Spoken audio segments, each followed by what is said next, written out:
بس حابه اسالك عن رد فعلك على حركه اخويا المسلم. عايزه اقول لك اني بحبك. بجد انا مبسوطه جدا، انا اتفاجئت يعني، واقفه مش متخيله ان احنا في مصر في ناس بتقول كده، هم مش مجبرين ان هم يقولوا كده. انا اصلا عادل حسين محمد علي، كليه دار العلوم لغه عربيه. الشعار بتاعكم الله محبه اللي انتوا بتنشروه النهارده في لفته في منتهى الجمال، يا ريت العالم والشاشات كلها تصور اللي انتوا عاملينه دون عشان نقول للعالم كلها ان احنا ايد واحده. الحقيقه انا انفعلت بكلمه اخويا المسلم، انا بحبك، انا مسلم ومحاسب. وبعدين لقيت ناس شباب زي الفل مسيحي، فحبيت اتاكد هم فعلا مسيحيين. قلت له يا استاذ سامح حضرتك مسيحي؟ قال لي اه. والمجموعه دي كلها مسيحيين. قلت له كل سنه وانت طيب. فهو بتلقائيه راح واخدني بالحضن.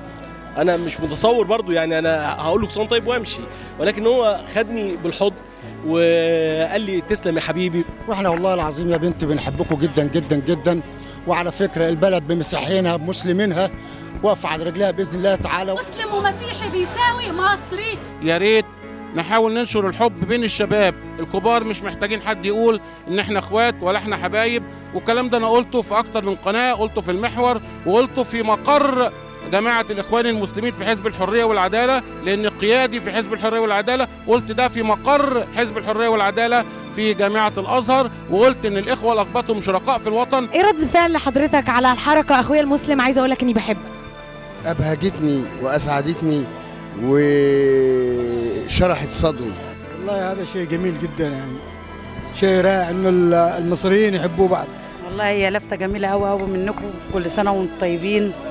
ويعني حاجه جميله ان انتوا تقولوا اخويا المسلم، لان دي حاجه احنا اصلا مفيش فرق بين مسيحي ومسلم. ان شاء الله باذن الله هنتحدى كل الصعاب اللي بنمر بيها. ان شاء الله احنا فعلا بنمر بوقت صعب، لكن ان شاء الله بقلوبنا بقلوبنا الجميله اللي متفاهمه مع بعض كده يبقى هنعدي الايام ان شاء الله. هنعدي كل ازمه باذن الله. المحبه فعلا موجوده في شبرا.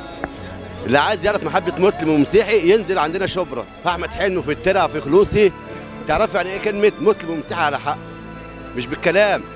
المسلم هناك بيجري مع المسيحي قبل المسيحي بيجري مع المسلم هناك في شبرا. هي دي مصر. طول ما في شبرا ما فيش تفرقه، بامانه والله. الراجل مسلم واحد بالله، وزميلي البير مايكل جورج دول صحابي. انا المسلم واخي المسيحي احنا الاثنين اصحاب هذا الوطن واحنا بنحبه. المبادره اللي انتم بتعملوها بصراحه، ودي مش اول مبادره اشوفها منهم بصراحه، والكلام اللي هم كاتبينه في الكارت المعاهده بتاعهم كلام جميل جدا جدا. بين مسلم ومسيحي انا مش هحاسبه على الدين، هحاسبه على الدين انا ايه عشان احاسبه على دينه، انما احنا كلنا مصريين. اللي بيحاولوا يفرقونا هم الخسرانين. انا مبسوطه علشان القلب ده، ومبسوطه عشان الحب اللي جواكي، واحنا والله يا بنتي شعب مصر كله واحد، شعب مصر كله قلبه طيب. كل واحد يعبد الله سبحانه وتعالى بما يؤمن، لكن نبقى اخوات، نبقى في الوطن وطن واحد. كلنا واحد، كلنا اخوات، ما فيش حد هيوقع ما بيننا ان شاء الله. احنا اخوات ودم واحد وعرق واحد واصل واحد، واللي هيحاول يفرق بيننا مش هينولها ابدا. انا فرحان. هي مظاهره صغيره ولكن فيها جمال، فيها تعبير ان مصر ان شاء الله مش هتقع. سبحانه عز وجل خلق البشريه كلها على وجه الارض، وان شاء ان يحاسبنا فسوف يحاسبنا على حبنا لبعض. فاحنا كمان بنحبهم جدا جدا، وكل سنه وهم طيبين، ويجعلوا عيد سعيد عليهم يا رب. وزي ما هم بيقولوا بنحبك اخويا مسلم، انا كمان بحب النصارى جدا جدا، وبحب المسيحيين، وبقول لهم ربنا يوفقكم جميعا يا رب. على فكره انا حافظ المزامير بالعبري اكتر منكم انتم.